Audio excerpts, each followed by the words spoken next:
Ceci est le programme de proximité des ministères internationaux d'évêque Zachary Kakobe. Continuez à observer.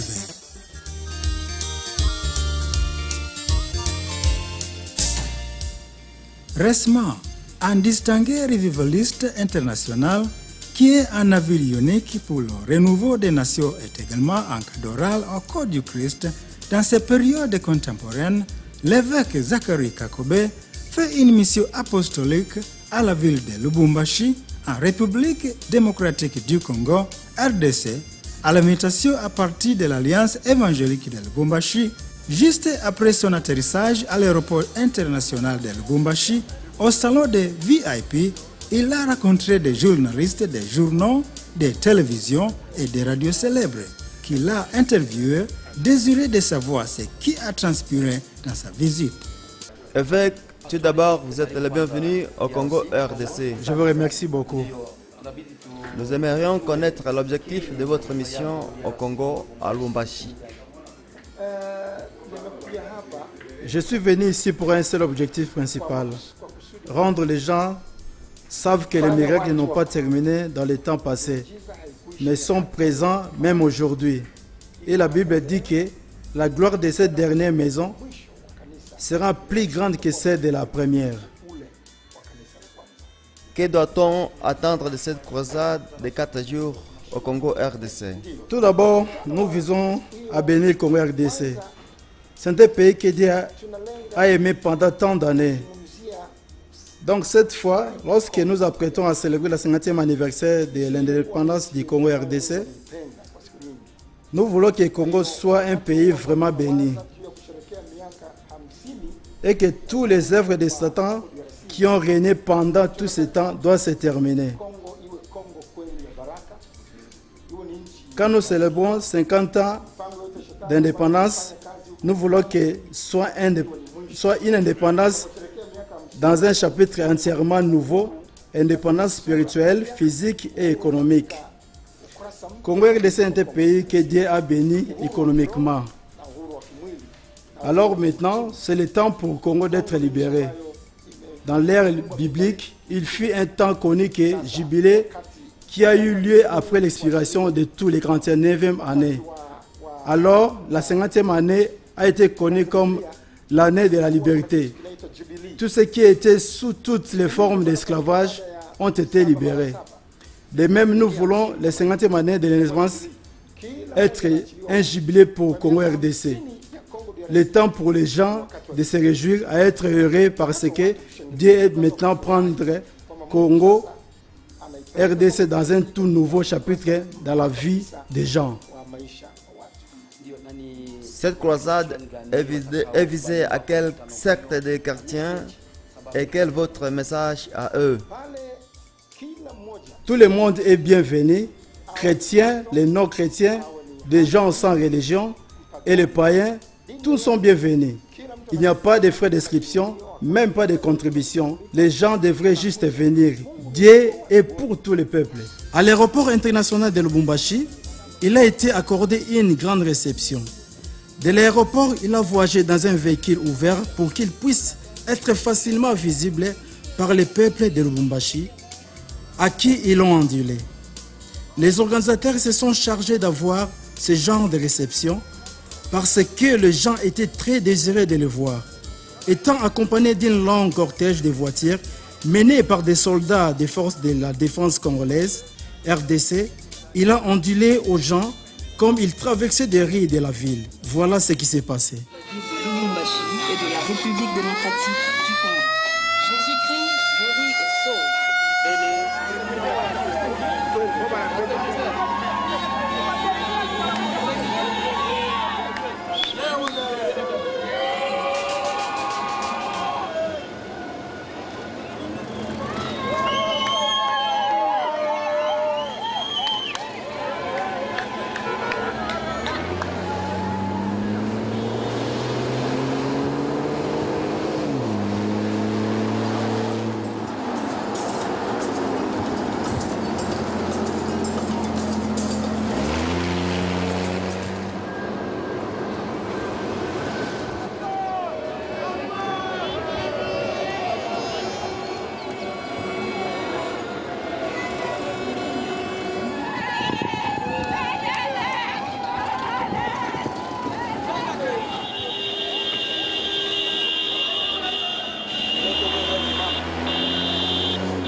Pendant cette mission, l'évêque Zacharie Kakobe a conduit une grande croisade miracle pour 4 jours. À cause des multitudes de gens qui ont voulu le toucher, croyant qu'en faisant cela, il pourrait obtenir de divers miracles, le personnel de sécurité surveillait et lui a assuré de très importantes mesures de sécurité en allant au grand lieu de rendez-vous des croisades de miracles, comme on le voit ici. Masiya tinange yo yo tinanga ja Yeswe yo yo yo tinange Masiya tinange yo yo tinange hey Masiya tinange yo Yesu tinange yo Masiya tinange yo yo tinanga ja Golgotha Masiya tinange yo yo yo Baba wanje Masiya tinange yo yo tinange ja Yesu Yesu tinange yo Yesu tinange yo Masiya tinange yo yo tinanga ja Zelelwe Masiya tinange yo yo tinange Masiya tinange yo yo tinange ja Yesu hey hallelujah hallelujah hallelujah tutaimba hallelujah tutasonge hallelujah tutaimba hallelujah tutaruka hallelujah tutaimba hallelujah tutaruka hallelujah tutaimba Yesu atinanga wanje Yesu wakwenda wanje Yesu kuzume wanje Yesu atinanga wanje Yesu atinanga wanje Yesu atinanga wanje Yesu wakwenda wanje Yesu atinanga wanje Yesu atinanga wanje hey byatanane byatanane hey byatanane hey byatanane hey byatanane. La grande croisade historique des miracles a eu lieu au célèbre stade de football de Lubumbashi, stade omnisport de la Kenya. À cause des multitudes, le stade est devenu très petit, jusqu'à forcer les organisateurs des croisades à décaler le lieu de rendez-vous à l'heure des stationnements des stades. La plupart des pasteurs et résidents de Lubumbashi ont dit, bien que beaucoup d'évangélistes internationaux célèbres des États-Unis et l'Europe aient eu les croisades de miracles dans la ville de Lubumbashi, aucune croisade n'a jamais attiré de telles multitudes comme croisade d'évêque Kakobe. Non seulement cela, mais aussi les centaines de milliers de personnes qui ont sérieusement renoncé au péché et ont rendu leur vie à Jésus-Christ pendant la croisade de 4 jours, obligeant beaucoup d'évêques et pasteurs à admettre que le renouveau était venu à Lubumbashi. De même, beaucoup de croyants, y compris des évêques et des pasteurs, ont dit que beaucoup d'habitants de Lubumbashi étaient pessimistes, dire que les miracles bibliques n'existent plus aujourd'hui. C'est dû à la présence de beaucoup de prédicateurs qui exécutent des faux miracles, qui sont pleins de déceptions calculées, laissant plus de questions que de réponses. Ainsi, quand les habitants de Lubumbashi ont vu des miracles réels, véritables, vérifiables par la public lors de la croisade d'évêque Kakobe, même les sceptiques ont cru que les miracles sont réels, le temps de Bible était vivant à Lubumbashi. Maintenant, écoutez ces commentaires de 2 serviteurs de Dieu, un célèbre évêque et un autre pasteur, parmi d'autres qui ont donné leurs avis au sujet de cette croisade. Pasteur, qu'avez-vous vu, appris et qu'est-ce qui vous a impressionné le plus à propos de l'évêque Zacharie Kakobe? L'évêque Kakobe est un vrai serviteur de Dieu et Dieu se déplace avec lui. Nous avons vu Dieu à travers de ses enseignements et les travaux qu'il a effectués. Nous acceptons entièrement son ministère. Il est un ministère de Dieu. Nous désirons que ce ministère puisse atteindre les extrémités du monde. Nous sommes habitués à voir cela lorsque les prédicateurs blancs nous rendent visite. Les prédicateurs comme Renard Bonke, T.L. Osborne ont fait de bonnes œuvres dans notre pays, Congo. Mais on assiste aujourd'hui à notre concitoyen africain, une personne de race noire comme nous, faisant ces travaux extraordinaires de Dieu. Je suis vraiment étonné de voir les foules très grandes dont je me souviens d'avoir vu pendant mon enfance lors de la croisade de T.L. Osborne. Mais depuis lors, il n'y a jamais eu une telle croisade grande comme celle-ci. Cela devient la première croisade plus grande à se tenir ici au Congo, qui est effectuée par notre compatriote africain. Vraiment, nous remercions Dieu pour cela et c'est un signe que Dieu s'est rappelé de l'Afrique. Dieu suscite ses serviteurs de l'Afrique.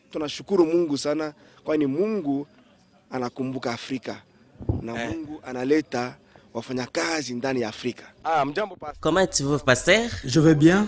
Nous avons vu que vous êtes dans cette grande croisade de bonnes nouvelles. S'il vous plaît, dis-nous ce qui vous a attiré vers cette croisade.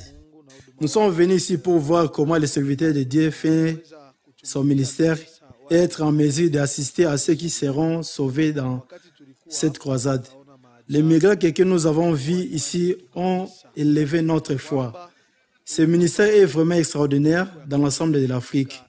Ce que nous a apporté le plus, c'est voir et d'assurer que ce que nous avons vu reste dans notre pays après son retour à la maison.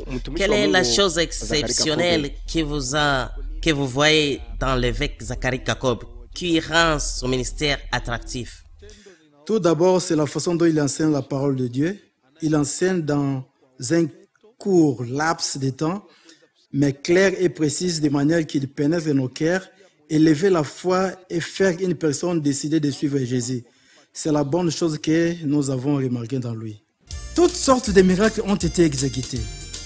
Les estropiés, déboîtés ont jeté leurs béquilles et marché. Les aveugles ont vu et les sourds ont entendu. Les muets ont parlé et toutes sortes de signes et de merveilles ont confirmé sa parole, causant la ville entière de Lubumbashi et d'autres villes voisines d'être stupéfiées. L'évêque a prêché la parole de foi, insistant que la foi est différente de l'espoir. Il a dit que l'espoir parle du futur, mais la foi parle de maintenant. Dans 2 Corinthiens chapitre 6 verset 2, la Bible dit que voici maintenant le temps favorable, voici maintenant le jour du salut. Sema sasa. Maintenant. Sema sasa. Maintenant. Tunataka vilema watupe magongo na kutembea sasa. Nous voulons que les boîtes jettent des qui marchent maintenant. Tunataka vipofu waone sasa. Nous voulons que les aveugles voient maintenant. Tunataka viziwi wasikie sasa. Nous voulons que les sourds entendent maintenant. La prédication de l'évêque avait une puissance divine très magnifique. Elle a mis à feu la foi des peuples tellement que, quand la parole de Dieu était encore prêchée et les prières ont été loin d'avoir dit, les gens ont jeté les béquilles et ont commencé à marcher. Et plus tard, lorsque les prières ont été conduites, c'était l'apogée des signes miraculeux. Miujiza imeanza hata kabla sijaomba. Les miracles ont déjà commencé avant même que je ne prie. Miujiza imeanza hata kabla sijaomba. Les miracles ont déjà commencé avant même que je ne prie. Tayari magongo yameinuliwa juu. On a déjà commencé à élever les béquilles. Tayari magongo yameinuliwa juu. Maintenant les béquilles sont élevées. Hebu ngoja niombe basi. Attendez que je prie. Ha! Yeah. Yesu amekwenda haraka hata kabla ya maombi yangu. Jésus s'est précipité même avant ma prière. Yesu amefanya haraka hata kabla ya maombi yangu. Il s'est précipité même avant ma prière. Ni ajabu na kweli. Oh, c'est miraculeux. Ni ajabu na kweli. C'est miraculeux. Ni ajabu na kweli. C'est miraculeux vrai. Ni ajabu na kweli. C'est miraculeux vrai.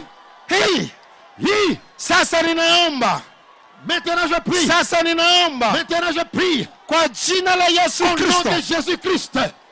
Kila mlemavu, tout celui qui est boiteux, kila kiwete, tout boiteux, yeyote anayetembelea magongo, tout celui qui utilise des béquilles, au anayetumia chochote kama nyenzo ya kumsaidia, ou tu utilises quoi que ce soit pour t'aider pour marcher, kiunoni au shingoni, sur l'anse, sur le cou, au mgongoni, ou sur le dos, kwa jina la Yesu Kristo, au nom de Jésus-Christ, atakapoanza kutembea, tu vas commencer à marcher. Atembee kikamilifu. Marche complètement. Maji yageuke kuwa mvinyo. Que l'eau soit transformée en vin. Maji yageuke kuwa mvinyo. Que l'eau change en vin. Sasa.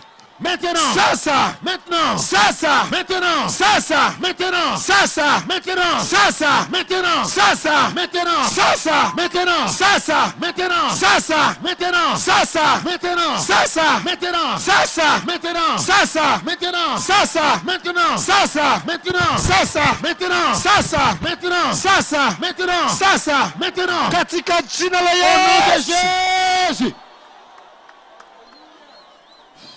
Sasa endelea kufanya mazoezi hayo. Continuez à faire les exercices. Kadiri unavyofanya mazoezi, Donc au fur et à mesure que tu fais les ndivyo maji yanavyogeuka kuwa mvinyo. c'est ainsi que l'eau est en train de changer en vin. Na wakati mziki unapiga Et sasa, à ce temps-là, la musique continue à endelea kufanya mazoezi. continue à faire les exercices. Na baadaye ukiona uko tayari, Et après, si tu remarques que tu es prêt, utasogea mbele kumpa Yesu utukufu. tu viendras ici devant pour rendre gloire à Jésus. Jina lako unaitwa nani? Ton nom c'est qui? Shabani. Shabani, ilikuwaje uko unatembelea hili gongo? Qu'est-ce qui est arrivé pour que tu puisses utiliser cette béquille? Ilikuwa accident ya masashi. Ulipigwa risasi? Ndio. C'était l'accident, donc j'ai reçu les coups de fusil, les balles. Risasi ngapi? Combien de balles? Kwenye mguu wako? 2 balles. Ndio. Kwa hiyo mguu sasa baada ya kupigwa risasi ilikuwa mwaka gani? C'était quelle année? Ilikuwa 2009 mu 10e mois. C'était le mois d'octobre en 2009. Kwa hiyo ukaenda hospitali? Ndio. Alors tu es allé à l'hôpital. Wakajaribu kufanya operation kutoa ile risasi? Ndio. On t'a opéré pour enlever les balles qui étaient dans... Lakini mguu ukawa umeharibika? Ndio. Ikashindikana kutembea? Donc c'était impossible de marcher parce que le pied donc c'est détruit. Ndio. Kwa hiyo wakakwambia wanatumia gongo? Alors on t'a dit d'utiliser la béquille. Ulikuwa unatumiaje ile gongo wakati unatembea? Comment est-ce que tu utilisais ça en marchant? Alikuwa anatembea hivyo? Il marchait comme ça. Alikuwa anatembea hivyo? Il marchait comme ça. Lakini sasa baada ya Yesu kufanya muujiza, mais après que Jésus ait fait le miracle, umeweza kutembea hivi hivi? Mais tu peux marcher maintenant. Na wewe ukashangaa? Hebu tembea. Piga mziki. Alitenda maajabu. Sifuni. Sifuni Bwana. Alitenda maajabu. Hey Baba. Hey Baba. Hey Mwamba salama. Hey Baba. Come on. Anaponya vilema. Viwete. Oh yes. Sisi wanasikia. Hey Baba. Vilolo vilolo vikelekele.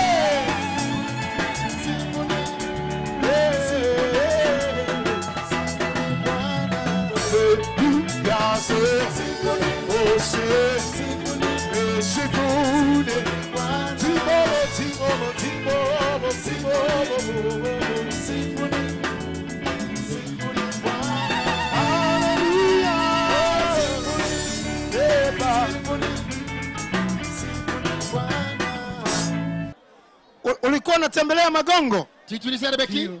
Nilikuwa natembea na gongo. Iko wapi gongo sasa? Iko huko chini. Umeiacha chini? Ndio. Hey, magongo yake huyu yako wapi? Nous avons besoin de ces béquilles. Kule karibu ya ile nyumba yenye kule hapo. Yeye ametupa huko. Nani ameokota? Qui a ramassé ces béquilles? Nani ameokota magongo? Qui a ramassé ces béquilles? Watu wametupa magongo mpaka wameyasahau. Ils ont jeté des béquilles jusqu'à les oublier. Ah, walimwambia tupa akatupa. On lui a dit de jeter et il a jeté des béquilles. Ni haya. Yako mengi yametupa. Haya nayo yameokotwa.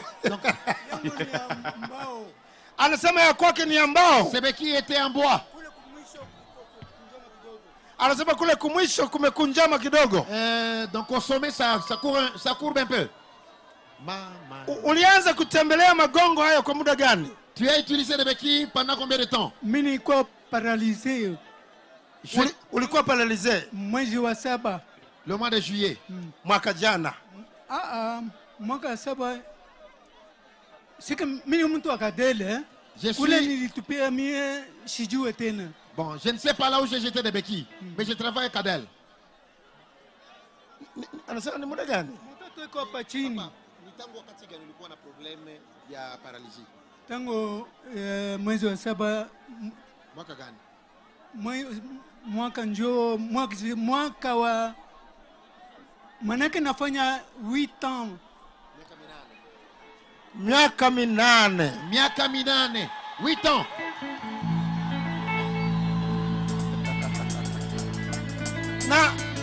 Na unasema mtoto wako yuko hapa? Ndio, ton enfant est ici. Mtoto yake yuko wapi? Yuko hapa chini. Yuko hapa chini? Bushiri.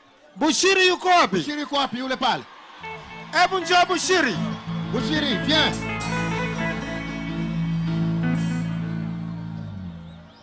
Mambo ya ajabu haya. Des choses extraordinaires. Jamani, Yesu anaweza. Usiogope hata kidogo. Jésus est capable, ne crains rien. Hebu njoo Bushiri. Bushiri yuko wapi? Bushiri, viens. Bushiri. Bushiri.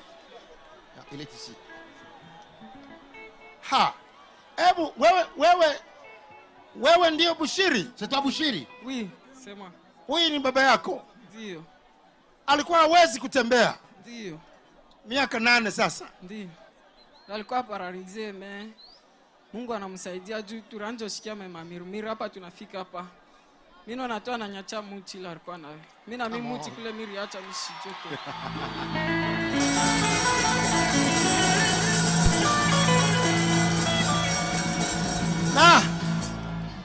Hebu sasa hebu Bushiri, mtoto huyu, na wewe jina lako unaitwa nani? Papa, le nom c'est qui? Omari Godefroy.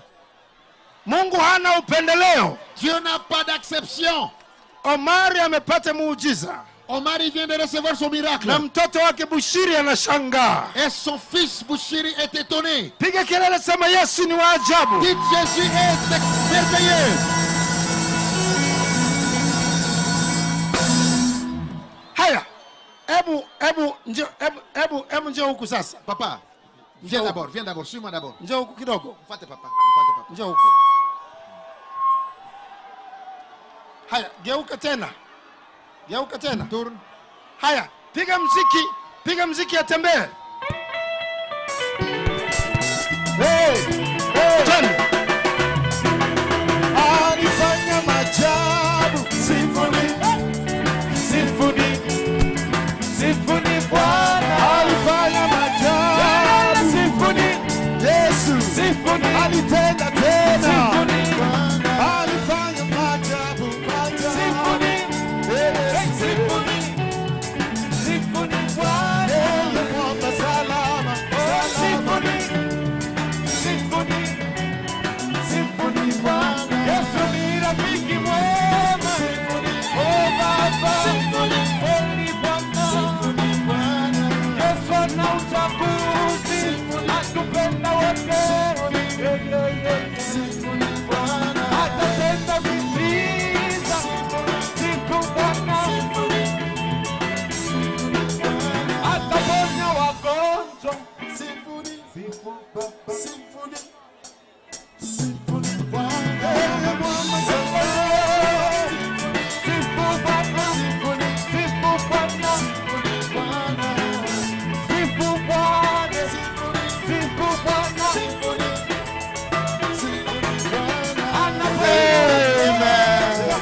Laisse ça ici. Mambo yanazidi kukolea hapa. Donc les choses commencent à être bonnes. Leo iko maneno makubwa. Aujourd'hui, en tout cas, ce sont des grandes choses. Aïe. Alléluia. Hebu weka upande ule pale. Tu mets à côté. Hey. Haya. Mungu akubariki Omari. Que Dieu te bénisse, Omari. Mateso haya yasikurudie Que tena. toutes ces souffrances ne rentrent plus. Uende kwa furaha maisha yako yote. Va avec joie toute ta vie. Katika jina la Yesu tuseme wote amen. Au nom de Jésus, tout le monde dit amen. Haya, msaidieni Omari. Halafu tumsikie mwingine.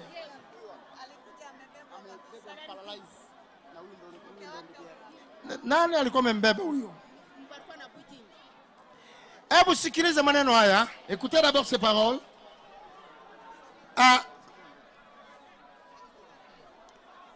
Sikiliza. Écoutez. Sikiliza kidogo. Écoutez un peu. Hapa yuko mtu na bibi yake. Il y a un homme avec son épouse. Mtu na mke wake kwa Kiswahili cha huko. L'homme avec son épouse. Na hapa bibi yake anazungumza. Et son épouse veut parler. Huyu mmemleta hapa unasema mlikuwa mmembeba. Na booking. Vous l'avez amené ici. Na booking. Ndio ananisaidia kubantu ba buluma tunambeba tunamfikisha hapa.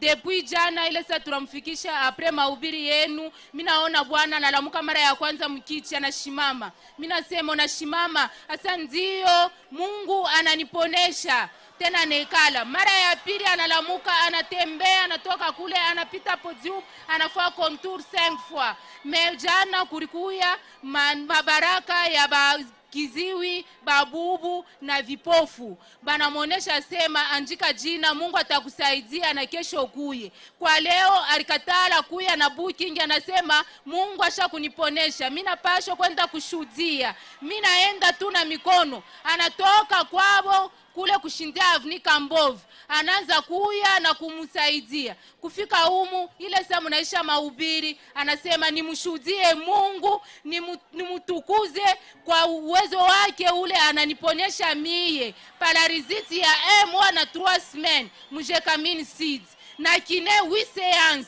mjekamini seeds. Leo hapa nina furaha kubwa na shiwe na muna nitamshukuru Mungu kwa kuona mume wangu anatembea ule sikuzanie kutembea leo na kuya naye mbele ya watu.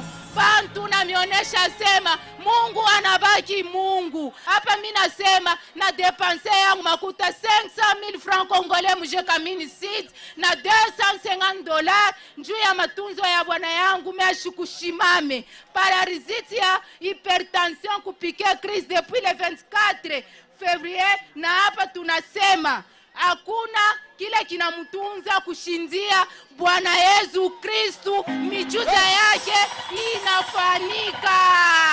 Mungu asifiwe. Haleluya. 500,000. 500,000. 500,000 za Congo. 500,000 francs congolais. Na $250. Et $250. Ametumia miezi na miezi hakuna matibabu. Elle a fait des mois et il n'y avait pas de guérison. Hali inazidi kuwa mbaya. La situation continue à s'empirer. Mpaka mtafsiri wangu akasahau kutafsiri Kifaransa. Et jusqu'à ce que mon interprète n'interprétait même pas puisqu'elle était trop rapide. Mambo ya ajabu sana. Des choses très merveilleuses. Hebu tembea tuone. Marche un peu que nous voyons. Alitenda majabu. Symphonie. Hey. Symphonie. Oh. Symphonie. Alitenda majabu. Symphonie. Symphonie. Symphonie Bwana. Salama, salama. Symphonie. Symphonie. Symphonie. Yesu ni rafiki mwema. Symphonie Baba. Anatenda miujiza. Symphonie Baba. Anatenda maajabu. Symphonie Baba. Watupige debe tena. Lelelele.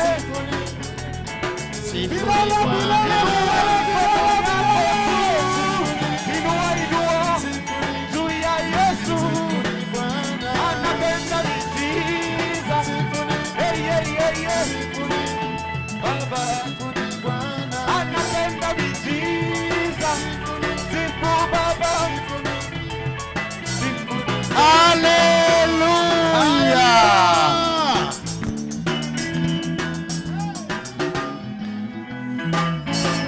Hey! Mambo ya ajabu kabisa. Des choses merveilleuses. Jina lake anaitwa nani? Mwela Marcel. Son nom c'est qui? Mwela Marcel. Mwela Marcel. Bwana utunze muujiza wako. Que l'Éternel garde ton miracle. Paralysé isikurudie tena. Que la paralysie ne rentre plus. Uwe muujiza unaotembea kila mahali wamjue Yesu Kristo kuwa ni Bwana. Que ce soit un miracle partout où tu vas, qu'on sache que Jésus est Seigneur. Na bibi yako amebarikiwa na Bwana. Et ton épouse est bénie par l'Éternel. Asante kwa kumsaidia mume wako. Merci pour avoir aidé votre époux. Na wewe miujiza yako yote unayotaka na wewe ipokee. Et tous les miracles que tu désires, reçois. Hallelujah. Twende kwa furaha. Jina lako unaitwa nani? Fatuma Marguerite. Ton nom c'est qui? Mama Fatuma. Mama Fatuma. Ndio. Fatuma, tatizo lako lilikuwa nini Fatuma? Quel a été ton problème? Nilipata magonjwa hii tangu 2003. 2003. J'ai eu ce problème depuis 2003. Les 12, les 31, 12 mois. Le 2003. Le 31 décembre 2003. Décembre. Nakuwa na miaka 7. Shikuwa na shimamaka, shikuwa na tembeaka, mais naisha mahopitali. Je ne me levais pas. Naisha maganga. Je me suis promené nabakia partout mshambre dans moya, juu matunzo, bitu wote vinaisha na kuzisha. J'étais dans la chambre, j'ai vendu tout. Famille na batoto wanakata kitumeleza mama atatembea. La famille. Hapo kwa kufika huko Même en na machozi. Je pleurais. Makuta ya kuya jana hii. J'ai cherché l'argent pour venir ici. Mtu asa mama, huko nangeka tu bule. L'enfant me disait, tu es en train de t'inquiéter pour rien. Muloko yangu na mtoto yangu mwasa twende tu mama. Mon petit frère et mon enfant vont dire de venir ici. Nous sommes venus. Vous avez prié pour les aveugles et les sourds. Et les paralytiques, vous n'avez pas prié pour eux. Muloko yangu asema pana dad. Kumadisha imani mimi sasa mimi nitaenda kumugusa paka mtumishi kumiguu Mon petit frère m'a dit que nilikuya natembea. Je suis venu jusqu'ici. Ana nibamba kumgongo yangu ni muloko yangu yako hapa. Elle me tenait.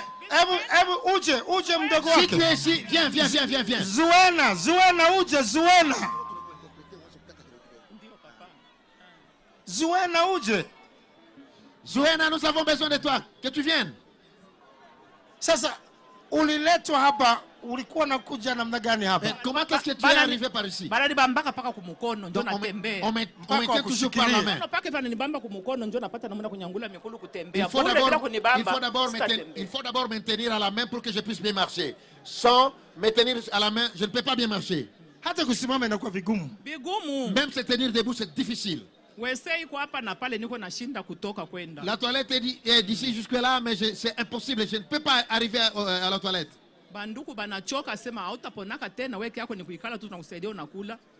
Les membres de la famille sont fatigués, mais disons tout simplement, bon, toi tu vas seulement manger, t'asseoir, c'est fini.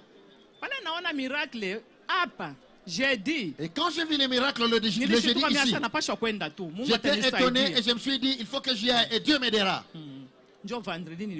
Alors c'est le vendredi, je suis venu jusqu'ici. Et quand je suis arrivé là-bas, je vais monter et arriver ici juste pour vous toucher même sur l'habit. Ah, wewe ndio Zuena. C'est toi Zuena. Huyu ni nani kwako? Celle-ci c'est ma grande sœur. Alikuwa hawezi hata kusimama. Dada yangu anateswa sana na magonjwa muda wa miaka ya kutosha. Ma sœur a souffert beaucoup d'années. Sasa jana tukamua shauri. Alors demain nous avons décidé. Nikamwambia dada yangu asiweke imani mbele ya Mungu kwa sababu na mimi niko mtumishi wa Mungu. Alors j'ai dit à ma sœur de mettre sa foi en Dieu parce que moi aussi je suis servante de Dieu. Hivi biko naombea bagonjwa ufike nawe bakombe utapokea uponyaji. Et comme on est en train de prier pour les malades, arrive là-bas et on va prier pour toi et tu auras la guérison. Mbele ya sisi kutoka nilimweka dada kwa mikono ya Mungu na Mungu akafungua milango ya sisi kufika. Avant de quitter, j'ai recommandé ma sœur entre les mains du Seigneur et Dieu nous a permis d'arriver ici. Kwa hiyo alikuwa akijaribu kusimama anaanguka. Donc elle essayait de se lever, elle tombait. Alikuwa biote pale petit besoin biote pale hata mbele ya nyumba hakuwa nafika. Donc pour elle, elle faisait tout là où elle était. Kila kitu ilikuwa pale alipo. Si ce sont les toilettes, elle faisait là même où elle est.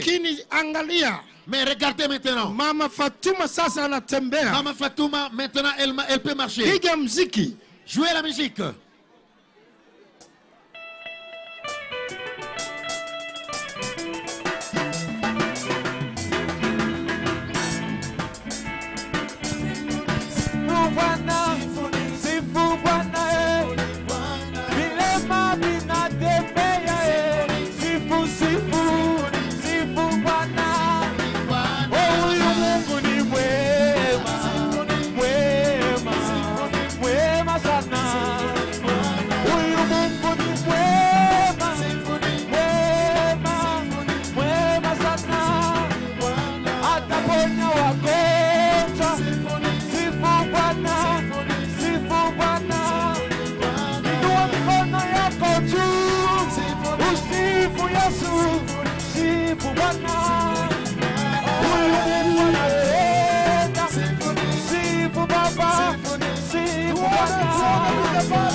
Les miracles qui ont été accomplis par Jésus-Christ, par cet homme de Dieu, étaient si nombreux que le temps de ces programmes est insuffisant pour leur montrer toutes.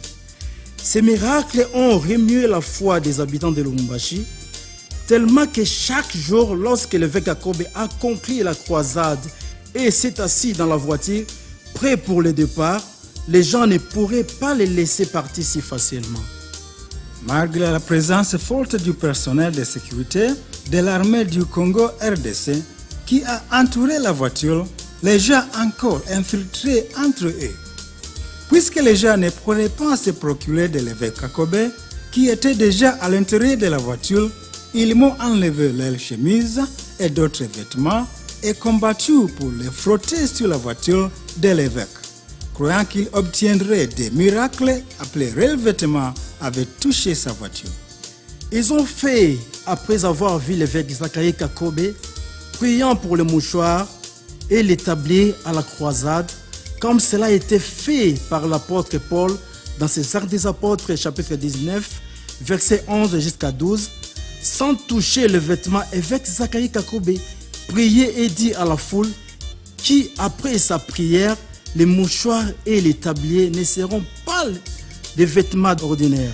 Quand ils les toucheront, il sera comme toucher le bord du vêtement de Jésus. Ce qui s'est produit après avoir touché les vêtements était au-delà d'imagination. Les esprits mauvais ont sorti et les miracles extraordinaires se sont produits. Ceci a incité les habitants de Lubumbashi de croire que si leurs vêtements pourraient seulement toucher la voiture de cet homme de Dieu, il était suffisant pour eux d'obtenir des miracles qu'ils ont avidement besoin. Et c'est comme ça qu'il est arrivé. Beaucoup de ceux qui ont fait cela, plus tard témoignaient pour avoir eu toutes sortes de miracles dont ils avaient besoin. Cette croisade miracle était la une du jour dans les journaux et les bulletins de nouvelles de toutes les stations de télévision et des radios de la ville de Lubumbashi. Quelques stations de télévision et de radios à leur propre coup ont porté la transmission en direct de la croisade quotidienne, afin que vous puissiez obtenir une image vivante de ce qui s'est passé dans la couverture des nouvelles. Prenez un coup d'œil au bulletin de nouvelles suivant, diffusé par une station de télévision séculaire appelée TV Mwangaza. Tout a commencé par l'animation des différentes chorales de la place au stade Omnisport de la Kenya. Les autorités provinciales, entre autres le représentant du gouverneur du Katanga, le maire de la ville de Lubumbashi, Madame Marie-Grégoire Tambila, ont été chaleureusement accueillis. Enfin, la délégation de l'hôte du jour, le bishop Zachary Kakobe et son épouse, a fait son entrée. Prenant la parole, il a parlé du secret de recevoir le miracle de Dieu. Message tiré du livre des Actes des Apôtres, chapitre 19, verset 11. Corinthiens 2, 5 et 13. Et l'évangile de Jésus-Christ selon Saint Jean, chapitre 2, où Jésus transforma l'eau en vin. Une forte prière s'en est suivie. Plusieurs handicapés physiques ont marché par la foi en Jésus-Christ et des démons sont sortis.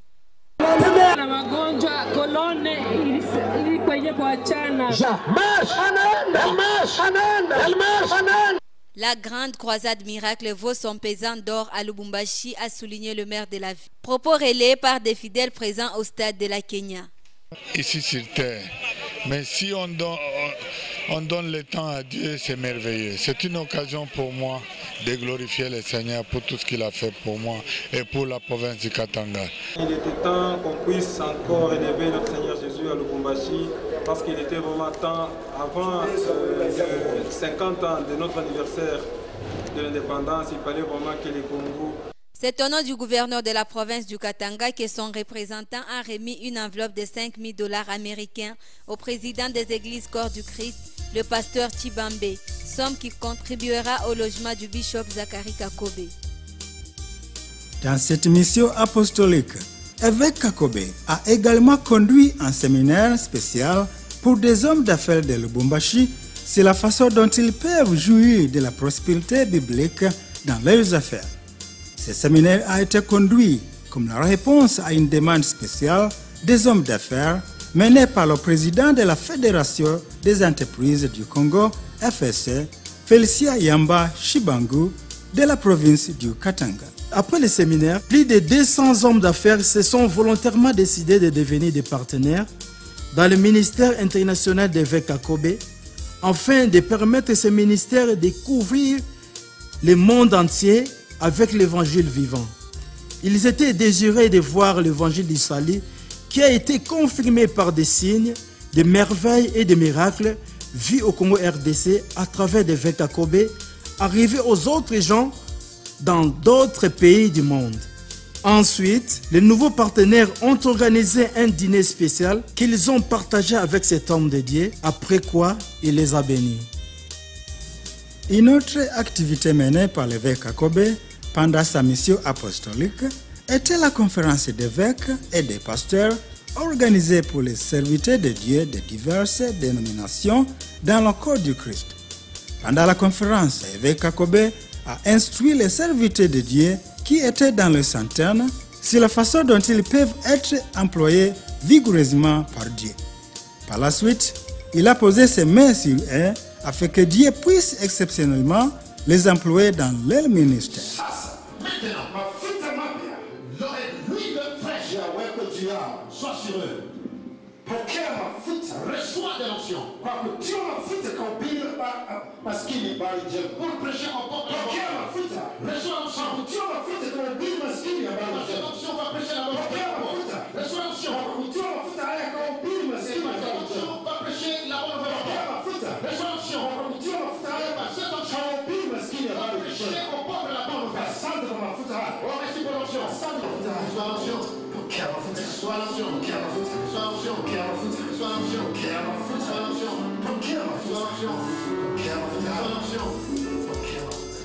Dimanche matin, qui était le dernier jour de cette croisade miracle, évêque Kakobe a eu un programme très serré.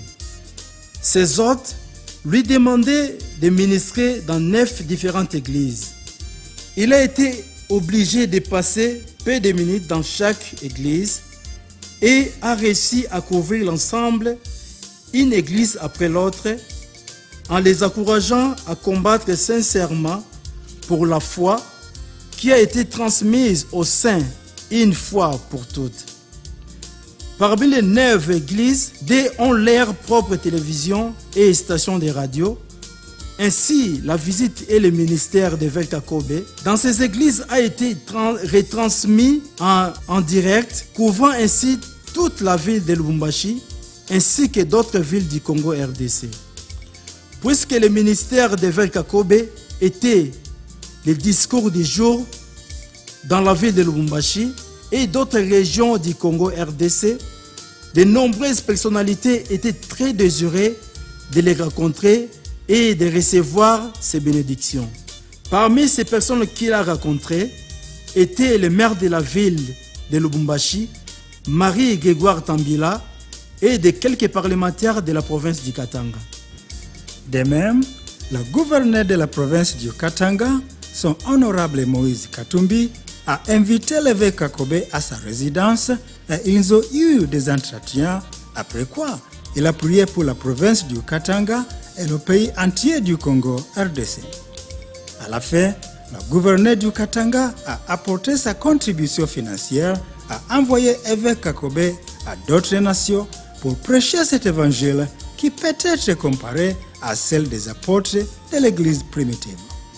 Le commandant des forces armées du Congo RDC pour la province du Katanga, le général Padiri Boulenda, a également rencontré et eu des conversations avec l'évêque Kakobe après que l'évêque a fait une prière spéciale pour le pays entier du Congo RDC.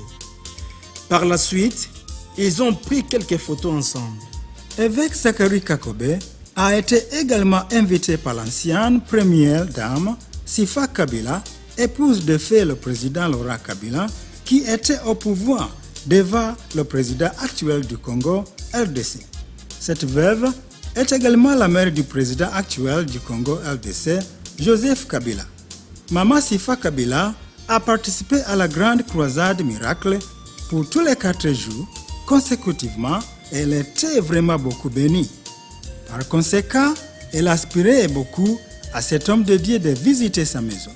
À sa résidence, Maman Sifa Kabila a réuni des membres de la famille de son défunt mari, le président Laurent Désiré Kabila, mené par le jeune frère du fait Laurent Désiré Kabila, et aussi les proches du président actuel Joseph Kabila, mené par sa sœur plus âgée, Marie Kabila. Après avoir tenu une conversation, évêque Kakobe a béni la famille ainsi que les pays entiers du Congo RDC.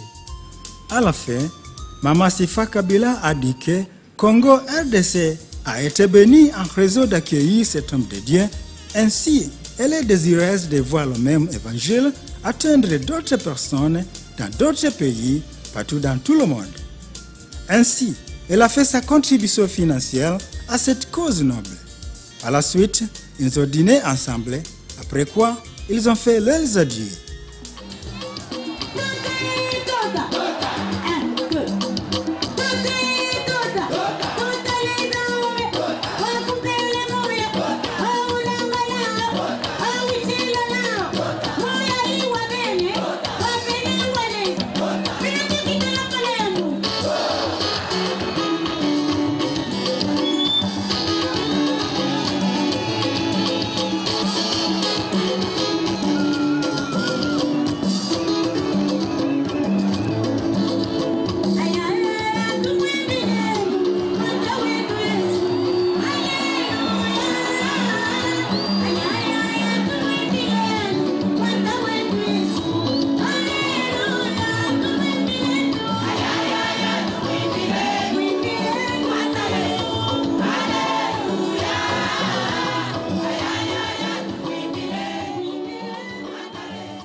Le temps n'est pas notre meilleur allié.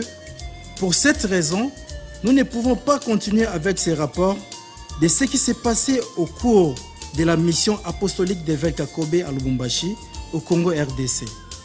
Néanmoins, le meilleur est encore à venir, afin que vous puissiez voir plus des œuvres merveilleuses de Dieu.